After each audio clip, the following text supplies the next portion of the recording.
ಚಿತ್ರದುರ್ಗದ ರೇಣುಕಾಸ್ವಾಮಿ ಕೊಲೆ ಪ್ರಕರಣಕ್ಕೆ ಸಂಬಂಧಪಟ್ಟಂತೆ ನಟ ದರ್ಶನ್ಗೆ ಸಂಕಷ್ಟ ತಪ್ಪದಂತಹ ಪರಿಸ್ಥಿತಿ ನಿರ್ಮಾಣವಾಗಿದೆ. ಬಿಕಾಸ್ ಸಾಲು ಸಮಸ್ಯೆಗಳು ದರ್ಶನ್ಗೆ ಎದುರಾಗ್ತಾ ಇದೆ. ಇದೀಗ ಪ್ರದೋಷ್ ಮನೆಯಲ್ಲಿ ಸಿಕ್ಕಂತಹ 30 ಲಕ್ಷ ಹಣಕ್ಕೆ ದ್ವಂದ್ವ ಉತ್ತರವನ್ನ ಕೊಟ್ಟು ಮತ್ತೆ ಸಿಕ್ಕಾಕೊಂಡಿದ್ದಾರೆ.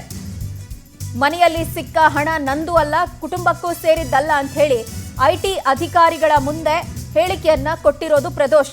ಸರಿಯಾಗಿ ಲೆಕ್ಕ ಕೊಟ್ಟಿಲ್ಲ ಆರೋಪಿ ಪ್ರದೋಷ್. ಹೀಗಾಗಿ ಹಣ ಎಲ್ಲಿಂದ ಬಂತು, ಕೊಟ್ಟಿದ್ಯಾರು ಅಂತ ಹೇಳಿ ಮಾಹಿತಿಯನ್ನ ಕರೆಕ್ಟ್ ಆಗಿ ರಿವೀಲ್ ಮಾಡದಂತ ಹಿನ್ನೆಲೆಯಲ್ಲಿ ದರ್ಶನ್ರನ್ನ ಮತ್ತೆ ವಿಚಾರಣೆಗೆ ಒಳಪಡಿಸೋದಕ್ಕೆ ಐಟಿ ತಯಾರಿ ಮಾಡಿಕೊಂಡಿದೆ. ಹಣದ ಮೂಲದ ಕುರಿತಾಗಿ ಸರಿಯಾದ ಮಾಹಿತಿ ಕೊಡಿ ಅಂತ ಐಟಿ ತಾಕೀತು ಮಾಡಿದ್ದು 2024 ಜೂನ್ 12ರಂದು ವಶಕ್ಕೆ ಪಡೆಯಲಾಗಿರುವಂತಹ 30 ಲಕ್ಷ ಹಣದ ಮೂಲ ಯಾವುದು ಅನ್ನೋದನ್ನ ಬೆನ್ನತ್ತಿರುವ ಐಟಿ ಅಧಿಕಾರಿಗಳು ಈಗ ದರ್ಶನ್ರನ್ನ ಕೂಡ ವಿಚಾರಣೆಗೆ ಒಳಪಡಿಸುವಂತ ಸಾಧ್ಯತೆ ದಟ್ಟವಾಗಿ ಕಂಡು ಬರ್ತಾ ಇದೆ. ಈ ಬಗ್ಗೆ ಆಕ್ಷೇಪಣೆ ಇದೆಯಾ ಅಂತ ಕೂಡ ಐಟಿ ಅಧಿಕಾರಿಗಳು ಪ್ರಶ್ನೆಯನ್ನು ಮಾಡಿದ್ದಾರೆ. ಪ್ರದೋಷ್ ಮನೆಯಲ್ಲಿ ಸಿಕ್ಕಂತ ಹಣ ದರ್ಶನ್ ಒಂದ್ ರೀತಿ ಸಂಕಷ್ಟವನ್ನು ತಂದೊಡ್ಡಿದ್ರೆ, ಕಳೆದ 2-3 ದಿನಗಳ ಹಿಂದೆ ಅಷ್ಟೇ 82 ಲಕ್ಷ ರೂಪಾಯಿ ಹಣದ ಬಗ್ಗೆ ಕೂಡ ಖುದ್ದು ದರ್ಶನ್ ಸರಿಯಾದ ಕ್ಲಾರಿಫಿಕೇಶನ್ ಕೊಟ್ಟಿರಲಿಲ್ಲ. ಇದೆಲ್ಲವೂ ಕೂಡ ಸದ್ಯ ದರ್ಶನ್ಗೆ ಮುಳುವಾಗುವಂತ ಸಾಧ್ಯತೆ ದಟ್ಟವಾಗಿ ಕಂಡು ಬರ್ತಾ ಇದೆ. ಈ ಬಗ್ಗೆ ಡೀಟೇಲ್ಸ್ ಕೊಡ್ತಾರೆ ನಮ್ಮ ಪ್ರತಿನಿಧಿ ಸುಚಿತ್ರಾ. ನಮ್ಮೊಂದಿಗೆ ದೂರವಾಣಿ ಸಂಪರ್ಕಕ್ಕೆ ಸಿಗ್ತಾ ಇದ್ದಾರೆ. ಸುಚಿತ್ರಾ, ಮೊನ್ನೆಯಷ್ಟೇ 82 ಲಕ್ಷ ಹಣಕ್ಕೆ ಸರಿಯಾದಂತ ಕ್ಲಾರಿಫಿಕೇಶನ್ ಕೊಡೋದ್ರಲ್ಲಿ ದರ್ಶನ್ ಎಡಬಿದ್ರು. ಇದೀಗ ಪ್ರದೋಷ್ ತಂದಿಟ್ಟಿರುವಂತ ಸಂಕಷ್ಟ, ಆ 30 ಲಕ್ಷ ಹಣದ ಬಗ್ಗೆ ಸರಿಯಾದ ಮಾಹಿತಿ ಕೊಟ್ಟಿಲ್ಲ. ನೆಕ್ಸ್ಟ್ ಯಾವೆಲ್ಲ ರೀತಿಯ ಡೆವಲಪ್ಮೆಂಟ್ಸ್ ಆಗ್ಬೋದು ಇದರಲ್ಲಿ? ಮತ್ತೆ ನಮ್ಮ ಪ್ರತಿನಿಧಿ ಸುಚಿತ್ರಾ ಅವರನ್ನ ಸಂಪರ್ಕ ಮಾಡುವ ಪ್ರಯತ್ನ ಮಾಡೋಣ. ಒಟ್ಟು ಪ್ರದೋಷ್ ಮನೆಯಲ್ಲಿ ಸಿಕ್ಕಂತ 30 ಲಕ್ಷ ಹಣಕ್ಕೆ ದ್ವಂದ್ವ ಉತ್ತರವನ್ನ ಕೊಡ್ಲಾಗಿರೋದು.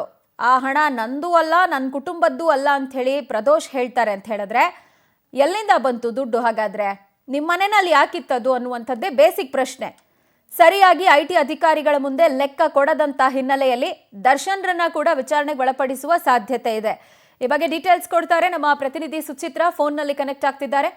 ಸುಚಿತ್ರಾ, 30 ಲಕ್ಷ ಹಣಕ್ಕೆ ಪ್ರದೋಷ್ ಸರಿಯಾಗಿ ಉತ್ತರವನ್ನು ಕೊಡ್ತಾ ಇಲ್ಲ. ನಂದು ಅಲ್ಲ, ಕುಟುಂಬದ್ದು ಅಲ್ಲ ಅಂದ್ರೆ ಯಾರ ದುಡ್ಡದು, ಇವ್ರ ಮನೆಯಲ್ಲಿ ಯಾಕೆ ಸಿಕ್ತು ಅನ್ನುವಂಥದ್ದು ಪ್ರಶ್ನೆ. ನೆಕ್ಸ್ಟ್ ಏನೆಲ್ಲ ಪ್ರೊಸೀಜರ್ಸ್ ಆಗ್ಬೋದು? ಪ್ರಜ್ವಲ, ಏನು ಈ ಒಂದು ಚಿತ್ರದುರ್ಗ ರೇಣುಕಾಸ್ವಾಮಿ ಕೊಲೆ ಪ್ರಕರಣದಲ್ಲಿ ಪ್ರಮುಖ ಆರೋಪಿಯಾಗಿರುವಂತಹ ನಟ ದರ್ಶನ್ ತನಿಖೆ ವೇಳೆ ಲಕ್ಷಾಂತರ ರೂಪಾಯಿ ಹಣ ಪತ್ತೆಯಾಗುತ್ತೆ. ಅದಕ್ಕೆ ಸಂಬಂಧಪಟ್ಟಂತೆ ಐಟಿ ಅಧಿಕಾರಿಗಳು ತನಿಖೆಯನ್ನ ಕೂಡ ನಡೆಸ್ತಾರೆ. ಜೊತೆಗೆ ಈಗಾಗಲೇ ದರ್ಶನ್ ಅವರು ಕೂಡ ಹೇಳಿಕೆಯನ್ನ ಹೇಳಿರುವಂತದ್ದು. ಆದ್ರೆ ಈ ಒಂದು ಪ್ರಕರಣದಲ್ಲಿ ಇನ್ನುಳಿದ ಆರೋಪಿಗಳು ವ್ಯತಿರಿಕ್ತ ಹೇಳಿಕೆಯನ್ನ ನೀಡ್ತಾ ಇದ್ದಾರೆ. ಮೊದಲನೇದಾಗಿ ಈ ಪ್ರದೋಷ್ ಏನಿದ್ದ, ಆ ಪ್ರದೋಷ್ ನಮ್ಮ ಮನೆಯಲ್ಲಿ ಸಿಕ್ಕಂತಹ 30 ಲಕ್ಷ ಹಣ ನನ್ನದು ಅಲ್ಲ, ಹಾಗೆ ತನ್ನ ಕುಟುಂಬಸ್ಥರದ್ದು ಅಲ್ಲ ಅಂತ ಹೇಳಿ ಐಟಿ ಅಧಿಕಾರಿಗಳ ಮುಂದೆ ಒಂದ್ ರೀತಿಯಲ್ಲಿ ಹೇಳಿಕೆಯನ್ನ ಕೊಟ್ಟಿರುವಂತದ್ದು.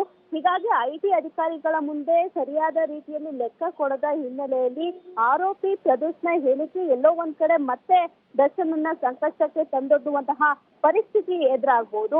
ಹಣ ಎಲ್ಲಿಂದ ಬಂತು, ಈ ಒಂದು ಹಣವನ್ನ ಕೊಟ್ಟಿದ್ದು ಯಾರು ಅನ್ನೋದ್ರ ಬಗ್ಗೆ ಕೂಡ ಏನು ದರ್ಶನ್ ಹಾಗೆ ಉಳಿದ ಆರೋಪಿಗಳನ್ನ ಕೂಡ ಪ್ರಶ್ನೆ ಮಾಡಲಾಗತ್ತೆ.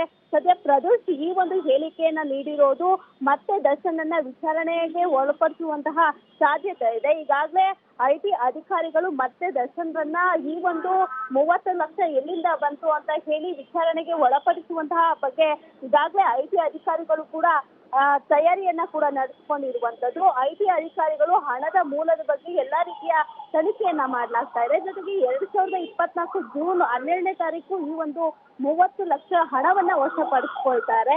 ಈ ಬಗ್ಗೆ ಆಕ್ಷೇಪಣೆ ಕೂಡ ವ್ಯಕ್ತ ಆಗುತ್ತೆ. ಜೊತೆಗೆ ಈ ಒಂದು ಹಣ ಎಲ್ಲಿಂದ ಬಂತು, ಹೇಗೆ ಬಂತು ಅನ್ನೋದ್ರ ಬಗ್ಗೆ ಐಟಿ ಅಧಿಕಾರಿಗಳು ಮಾಹಿತಿ ಕಲೆ ಹಾಕೋದಕ್ಕೆ ಮತ್ತೆ ದರ್ಶನ್ ಅನ್ನ ವಿಚಾರಣೆಗೆ ಒಳಪಡಿಸುವಂತಹ ಸಾಧ್ಯತೆಗಳು ಹೆಚ್ಚಾಗಿದೆ. ಫೈನ್ ಸುಚಿತ್ರಾ, ಥ್ಯಾಂಕ್ ಯು ತಮ್ಮೆಲ್ಲ ಡೀಟೇಲ್ಸ್ಗೆ.